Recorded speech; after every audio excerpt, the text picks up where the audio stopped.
How's it going, Okay. Andy? It's pretty good. Pretty good, my man, Riley. All right, everybody, welcome to the podcast. We have no idea what we're naming it. Hopefully, we'll have figured that out by the time that we upload this onto our Yeah. YouTube and nowhere else because we're dirt poor. So, Hell yeah. today's topic: soundtracks. What are your Haha. favorite? What are your least favorite? How do they affect you? What do you think of them? And basically, we're gonna go from there. So, Andy. Sounds pretty gangly. What? Also, wait. Before we start, I'm Riley, and he's Andy. Welcome to the Hey. podcast. So, I'm the Andy, dude. Yeah. what's your Yeah. favorite soundtrack? Well, one of my favorite soundtracks actually is the soundtrack to the popular mega multiplayer online role-playing game on the cyber realm, RuneScape. It's okay. Well, not the old school RuneScape. I mean, like it's got some good ideas and stuff, but the mini instruments are sometimes a bit too much. Well, it's still good. I prefer the RuneScape 3 soundtrack, where they brought in an actual real orchestra to play the music, and it sounds incredible. Like all the old, like iconic songs now sound just so much more alive and just majestic when played by a real orchestra. So that's really cool. I, s- That's probably my favorite. I say. Some And gang. what's your favorite movie soundtrack? My favorite movie soundtrack? That's a good question. I have absolutely no idea. I would be a pleb, or not pleb, but like I would have like the really common answer of saying Jurassic Park, and that's probably up there. Oh, But I my wouldn't doubt favorite, you. I mean, Jurassic Park has a great soundtrack. yeah, William, but my or favorite, did I get that right? Did John Williams score that? yeah, John Williams. Did it's John William or John Williams with an S? Williams, with an S. Williams, yeah. Um, but yeah, he did a really good job on the Sorry if Jurassic you can hear the thunder. Jurassic Park It's soundtrack. raining a lot outside. That sounds pretty good. Mm. Um, I actually don't know what my favorite movie soundtrack is. Stably, Jurassic Park's. I know that that's definitely up there. All right. So, my favorite soundtracks. Uh, Yeah. Literally anything that Valve has released, Half-Life, Portal, Team Fortress 2, all have amazing soundtracks. With Half-Life, it's this incredibly industrial and rapid fire pacing that really adds a sort of intensity to the level that you're playing in, and it's just they're so just memorable because it's spaced out in between each segment so that you'll remember each track for the segment that it's placed in, and it's not overused at all, and it's not used for atmosphere either. It's used for to amplify the experience that you're having. And while yes, there are some areas where it's just kind of in the background a little bit, it still adds that sort of intensity to the whole experience of you going through Black Mesa and trying to find your way out. With Portal and Portal 2, they have that same sort of industrial flavor, but it's a lot more mechanical and sort of stiff in a way, and it's incredibly atmospheric and eerie. It sounds like the sound it sounds like as if these robots like just sort of floating in this giant metal hull that is Aperture Laboratories, especially in Portal 2 when you get down to like the old area of Aperture, like back in the 50s, and it's just like at the beginning they have some like new age type music to sort of signify that in this time period all of this was new and interesting and exciting and creative. But when you're in the first sort of section of the game where you're up fighting against GLaDOS and going through her test chambers, it sounds sad and almost kind of depressing even, with these incredibly haunting synths and string instruments and woodwinds and the synthesizers as well. Like some tracks on the thing on the soundtrack are literally just chords being played over and over again, but the synthesizers themselves have so much texture, and the way that they're arranged, that it never sounds empty. It sounds full and lush, and I love it to death. And especially the way that they utilize the tracks as well, like where they associate one track with, like, say you get on an aerial faith plate and you're just flying through the test chamber, and you hear this sort of theme while you're flying midair, and it just, every time you think of flying on a faith plate, you think of that song. And so the way that Valve utilizes those songs in their soundtracks is amazing.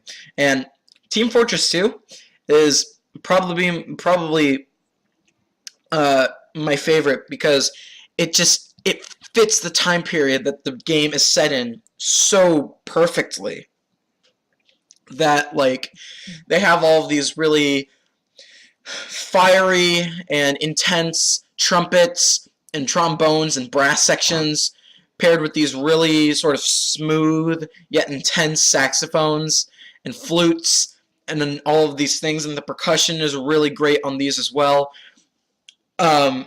With, like, I remember there's this one track on the soundtrack where it's like the intro is literally just bongos and a flute, and they're just played so well, and it fits the time period perfectly.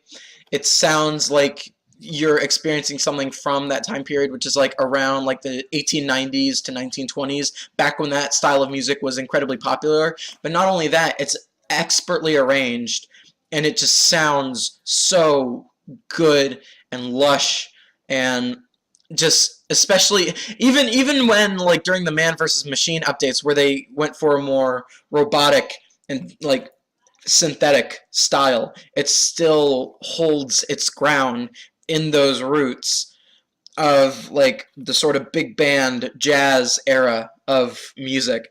And I think it's done amazingly. I have it on vinyl, and it's probably one of my favorite game soundtracks ever. Mm, well said.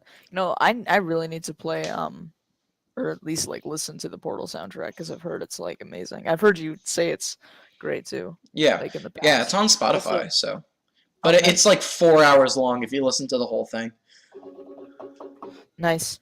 Um, I've decided what my favorite movie soundtrack is. I completely forgot about this. Castle in the Sky, mm, the Studio Ghibli film. Ghibli. ah, I completely forgot how to I thought it pronounce was it. But Ghibli. yeah, Ghibli. Well, either way, I've always pronounced it with an E. But it's always been like not only one of my favorite movies, but one of my favorite soundtracks. And when everyone talks about Ghibli, and Miyazaki, they always talk about Spirited Away, because that's easily the most And iconic film that Miyazaki has Nausicaa. ever made. Yeah, and Nausicaa. But and Howl's Moving Castle too, Yeah. like sometimes. Oh, and Princess Mononoke. But whatever, I'm rambling. But I've always found Castle in the Sky to be my favorite out of every Ghibli film that I've watched. And it's always stood up for me. Or not stood up, but like stood out to me. Yeah, it's held Uh, its ground. it's held its ground. And I still think that it's a masterful movie, and the soundtrack absolutely it absolutely proves that. Well, not proves, but like it definitely helps. As if the movie wasn't good enough, the amazing, just like majestic, also almost sorrowful at some points. Just like it has this wavy method of storytelling just from the music alone. And while it may be seen as just like a grass in the wind, a speck of dust compared to the movie itself, I've always found it just like amazing to listen to, even when the movie like isn't even thought about, because it's just that good. It's something that you feel like could be released by like a classical pianist, or any number of major recording artists because it's just that good. It doesn't sound like it's from a movie. It sounds, well, actually no, it does, but you listen. It's something you listen to when the movie isn't even in your head. It's at that point it's just in your head because it's that good, and the movie isn't even just like a thought that's appeared. Yeah. Yeah, and I think it's interesting with soundtracks is that you can either have them go one way or another. You can have them be so unique and interesting that they can be completely enjoyed like without the film, and they're like separate from the film almost, and you can have amazing soundtracks that are like that, or you can have soundtracks that are utilized so well within the context of the medium that they're in that like if you hear something you remember something from the game or a certain emotional turning point, and it's just I just think it's so interesting. And one of my favorite movie soundtracks is easily Ennio Morricone. I'm probably pronouncing that wrong, but Ennio Morricone. Good, Bad, and the Ugly. It's probably one of my favorite films of all time that I've seen so far because it is just expertly shot, acted. The pacing is slow, yet it doesn't seem like it drags on. There is always this underlying there's this underlying theme of suspense, and oh my god, the soundtrack is so beautiful and passionate that it's I can't even describe it, but there are a few highlights. Obviously, the theme, it's a staple across all like pop culture. Pop culture, yeah. It's been parodied many times, and it's just it's the spaghetti western theme that's simple yet extremely effective. And then you have the song "The Ecstasy of Gold," which is played during the graveyard scene that has been remixed and used in beer commercials. And it's one of those songs where it's like, oh yeah, I know the song, but I have no idea what it's from. And if you go back and listen to like not the remix that they use for the beer commercials, but the original, it's this sorrowful and just like heart-wrenching vocal performance by this incredibly operatic singer, and that's just soaring over the track, and it fits the scene so perfectly because like in the scene they're hunting for gold in the graveyard and the camera's spinning around because it's just all of these graves and the guys running and it's just all of these swirling instruments that like are crescendoing into this cacophonous like thing as if because they're competing to find the gold. So like it fits the tone so well because it's just all of these instruments just combining together to make this crescendo, and then when it's finally over you feel like you've gone through an entire journey in that song alone. And then hold on, let me find it real quick. There's one more that just I absolutely love. I have the soundtrack saved in my Spotify albums, so I just need to look for it. But it's this one song where they were like captured by Union soldiers because the film takes place during the Civil War. So they're captured by Union soldiers because they were dressed up as Confederate soldiers to try and get through a Confederate barrier, and they get captured by Union soldiers. So like during that, the runner of that camp in there, he like brings some of the soldiers in and just like completely tortures them and just beats them down while all of the other soldiers, they're out there and they're playing they're playing a song. And the story of a soldier, yeah, I thought that was it. And nice. Oh my god, the way that it's used in the film it's so beautiful. Okay, so they're playing the song, right? And it's this incredibly somber and sad song basically about, wanting the war to be over, and they're being captured and they're not being treated well, the Confederate soldiers. And Yeah. even though they're fighting for something that a lot of people today would scoff down upon, you feel their struggle, and you feel their their troubles, and you know, they're playing through it, and there's this incredible whoever sings on the track, and I think it's a group of guys. They sound just so they sound like they're in that camp right then and there, singing about their hardships, and it's just. And then eventually they hear one of the screams coming from the captain's cabin, and then they just stop playing, all of them, all of the musicians.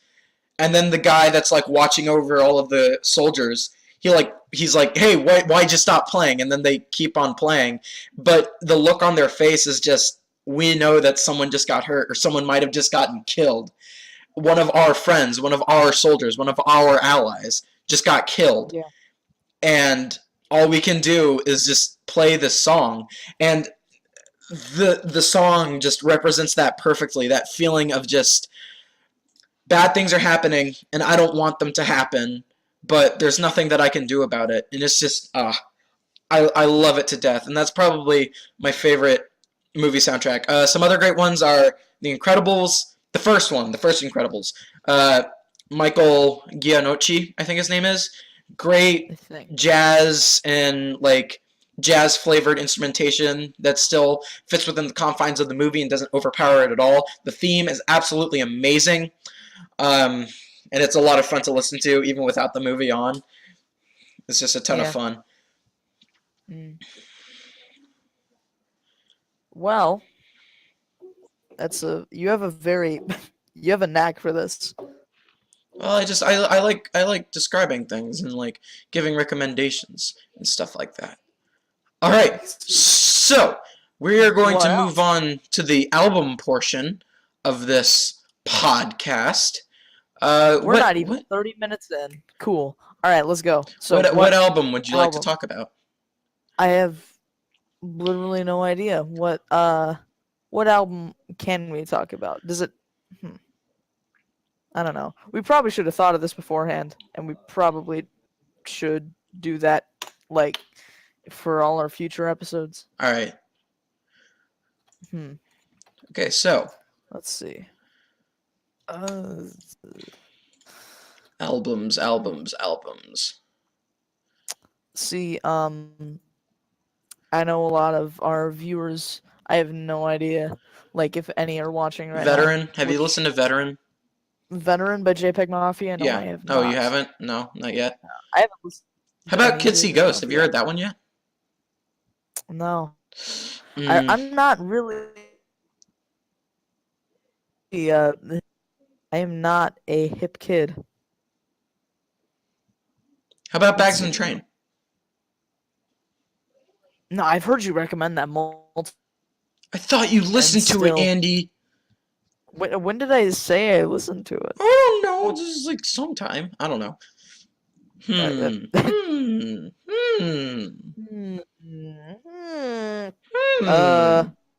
What albums have I listened to? At least this year. I still need to listen to those Igloo Ghost EPs. Have you listened to Have you listened to Neo Wax Bloom? Again, no. Oh. I have a lot of stuff I need to. I haven't been in a music groove lately, pun intended. But, Okay, how about The Great Adventures of Slick Rick? I haven't even. Nah. How about Flower Boy? I have listened to Flower Boy. All right, you want to talk about Flower Boy? Sure, why not? Okay. All right, cool. So, the album we are going to be talking about today... Wait. Okay, wait. So, say it. Okay, so the album that we are going to be talking about today is Flower Boy by Tyler, the Creator. Yeah. And I know that this one has been done to death, and it came out last year, but we did not decide on an album before the podcast. We're kind of just winging this first episode. So... Flower Boy. Andy, what are your thoughts on Flower Boy? I think it should be treated as like a classic, and I mean that wholeheartedly. Because I don't really know how to describe it. I I haven't listened to any other Tyler the Creator album, and I know that starting from the best and working your way down is like one of the worst mindsets, but it's so good, and I'm so glad that Riley recommended this album to me, and I am so happy that I actually followed through on listening to it because it's such a good album. Like, I know that I'm not giving any explanation as to why, but it's just like, listen to it. It's his most thought out.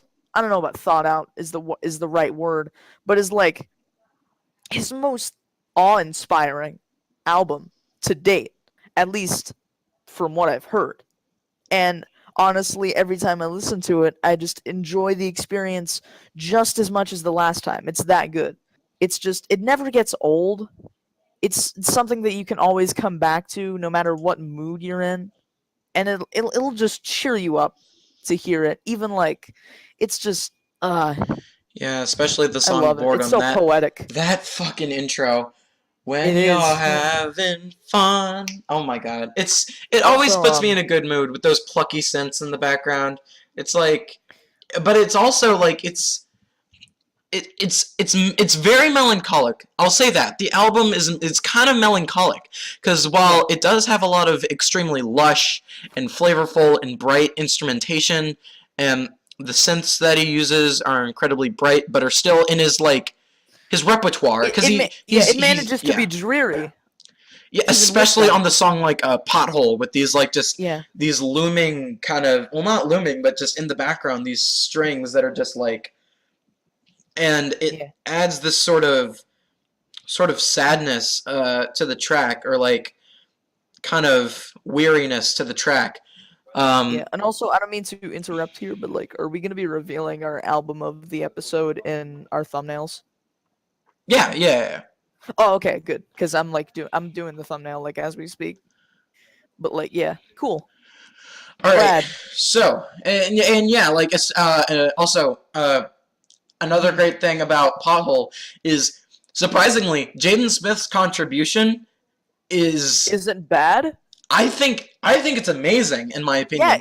it's incredible. It fits so well with the rest of the track. His kind of boyish delivery, but that's also kind of a little bit monotone, but still has that sort of youthful spunk. It adds so much to the track, and especially on the song, Tyler's talking about, all these things that his mother had warned him about, like, my mother warned me that some ain't my right hand, like my right hand man, um, you trusted that heart in the elder white man.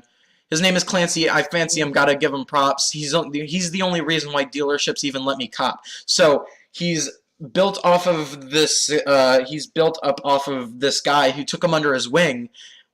But at the same time, his mother warned him about, trusting people and all that stuff. And he's like, I see some familiars stuck in the cul-de-sac. Like, I ain't see that. So he's like going back to these places where, and he talked about this in an interview for Flower Boy, like the whole hour-long conversation that they did. And I love that video.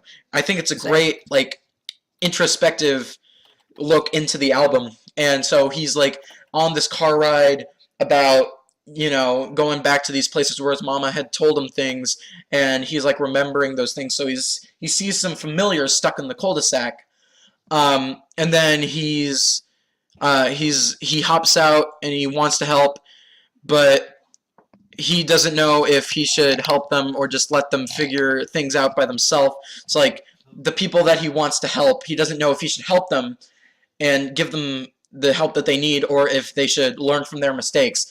And he's like, should I stay or should I go? That's my dilemma. And traffic is picking up. So if I don't leave, I'm gonna get stuck. So if he doesn't go, then he's gonna get stuck in that same situation that they're in. And I think Jaden Smith's contribution adds to that sort of like, oh, my mama told me this, and with his boyish kind of voice, I think it just adds so much to the track. But that's my interpretation of it. What's your favorite song on the album? What do you think is the best song? honestly, my favorite song on the album is either I hmm, I know ain't there are a lot of highlights. Honestly, my some of my favorites. I think November is a very underrated track on the album. Um I think I ain't got time. I know that's Ain't Got like Times is just, oh my yeah, god. That beat the, switch after yeah, the first verse, exactly. it just melts down and it's just like tick tock, tick tock, tick tock, Yep, tick tock. Uh, yeah, exactly. I And th- it's just amazing. yeah. But like if I were going on look at the track list, I'm sorry. Um but let's see. God, this is such a good album. I think Forward is very good. I think that's one of the best intro tracks like I've heard. It's a great album opener. It is. It's fantastic. And he's talking Um about all of these uh yeah. how many Like cars can I buy till I potential run out of ending to his drive? career. Like yeah, How it's much just drive like can I have until I run out of road? he's basically contemplating what's got him to this point, how it may end, his current state of mind and state of his career, where he's at. It's just, it's amazing.